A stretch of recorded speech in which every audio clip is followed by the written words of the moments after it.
Haleluya. Shalom saudara. Saya Pendeta Gelvin Arta. Senang bisa kembali menyapa saudara. How are you today? Tema kita saat ini adalah kasih karunia. Pembacaan firman Tuhan terambil di dalam Efesus pasal yang kedua, ayat yang pertama sampai dengan ayat yang ke-10. Namun yang merupakan nats kita, saya bacakan di ayat yang ke-8 dan ayat yang ke-9 dari Efesus pasal yang kedua. Demikian firman Tuhan. Sebab karena anugerah kamu diselamatkan oleh iman. Itu bukan hasil usahamu, tetapi pemberian Allah. Itu bukan hasil pekerjaanmu, supaya tidak ada orang yang memegahkan diri. Bapak Ibu yang diberkati oleh Tuhan Yesus Kristus, dalam sebuah konferensi perbandingan agama di Inggris, para ahli memperdebatkan keunikan iman Kristiani tentang inkarnasi, bahkan juga sampai kepada kebangkitan, di mana agama lain memiliki versi serupa namun berbeda doktrin. Dan perdebatan itu berlangsung sangat luar biasa sampai pada akhirnya C.S. Lewis memasuki ruangan, saudara. Dan apa yang dikatakan oleh C.S. Lewis ketika terjadi keributan dalam konferensi tersebut menyangkut tentang inkarnasi dan kebangkitan tersebut. Dan C.S. Lewis bertanya, setelah dijelaskan, kemudian Lewis menjawab dari semua pertanyaan-pertanyaan itu. Dia menjawabnya bahwa itu mudah sekali. Dan itu adalah kasih karunia, katanya. Nah saudara yang dikasih Tuhan, setelah mendiskusikannya, para peserta konferensi menyepakatinya.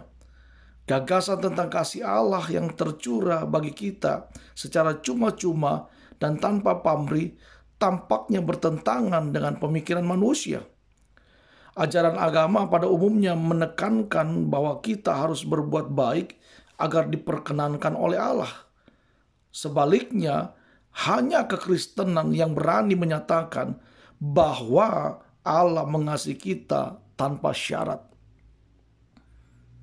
Kisah yang dituturkan oleh Philip Yancey dalam What's So Amazing About Grace, artinya apa yang terjadi setelah kasih karunia yang luar biasa itu, Philip mengatakan, menegaskan keajaiban kasih karunia Allah. Dikatakan Allah menyelamatkan kita tanpa menuntut pembayaran, melainkan mengaruniakannya secara cuma-cuma. Tidak ada yang bisa kita lakukan untuk memperoleh keselamatan dengan apapun caranya, hanya kasih karunia. Lalu bagaimana kita menerimanya? Sebab karena anugerah kamu diselamatkan oleh iman, kata firman Tuhan. Apakah iman itu? Kalau kita baca dalam Ibrani pasal 12 ayat yang kedua, iman adalah mata yang tertuju kepada Yesus. Yesuslah yang menyediakan keselamatan bagi kita.